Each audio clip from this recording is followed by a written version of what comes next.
Today, we're going to be continuing our exploration of the physical properties of sound waves with a project that we're going to use to demonstrate the Doppler effect. Keyword, Doppler effect.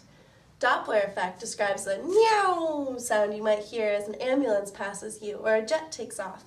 As an object is moving away from you, sound waves get stretched, producing a lower frequency and a lower sound.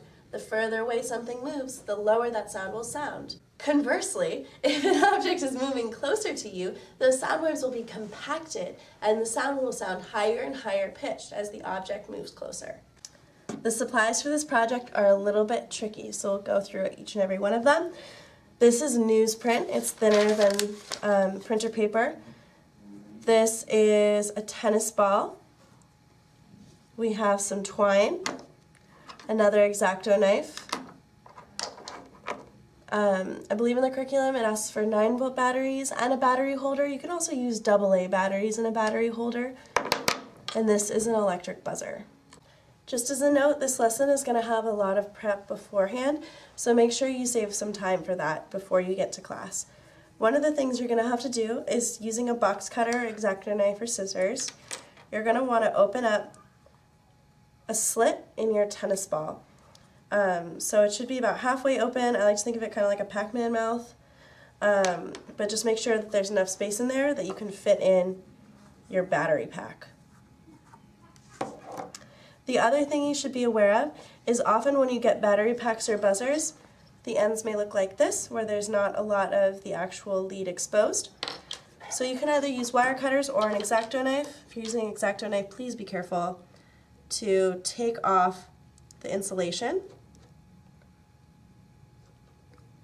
really carefully and expose that metal.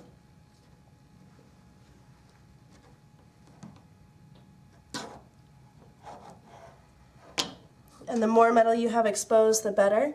Your products are going to work a lot more smoothly.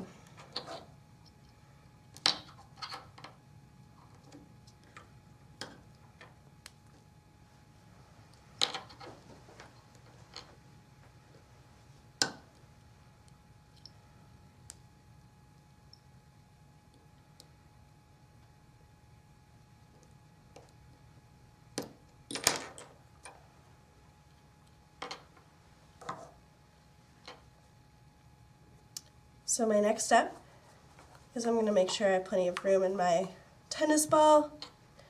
I'm going to attach my buzzer to my batteries, and to do so I'm going to need to make a circuit. Using these leads, making a circuit is super easy. You just attach red to red and black to black. It will only work in that direction though. So I'm going to make sure that I have a really good connection between my wires, and then you can use either duct tape or electrical tape to attach them. It's good to make a note to your students too that if I keep my buzzer on all the time, it will run out of battery pretty quickly. So make sure that even though you want to attach it so that it has a really good connection, you also want to make sure you can detach it during class so that it's not a distraction, and also so that they can save the batteries at home. You can hear it's a pretty loud noise. So I'm going to go ahead and wait on that for just a moment. So my circuit is almost ready. I'm going to go ahead and cut some of my twine, feed it through my tennis ball.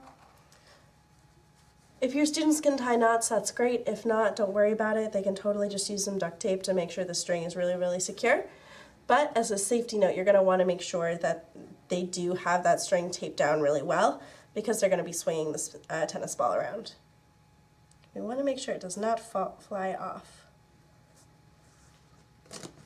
In fact, even though I've tied mine, I'm also just going to add a little bit of duct tape just as insurance. So I'm going to add my battery pack.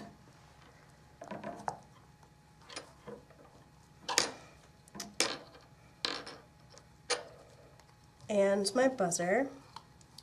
The 9-volt battery packs are a little bit smaller than these, so they're going to fit a little bit better.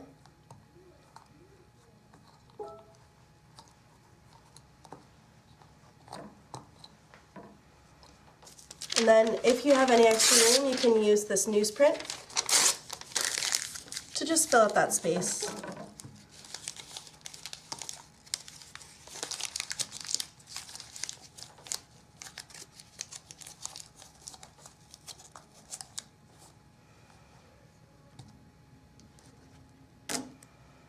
Finally, I'm going to attach my circuit.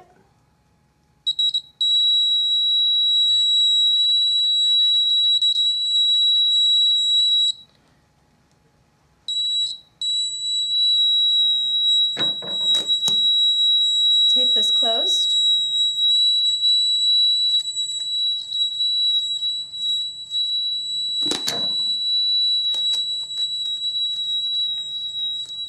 Once your design is finished, you can use it to hear the Doppler effect in motion.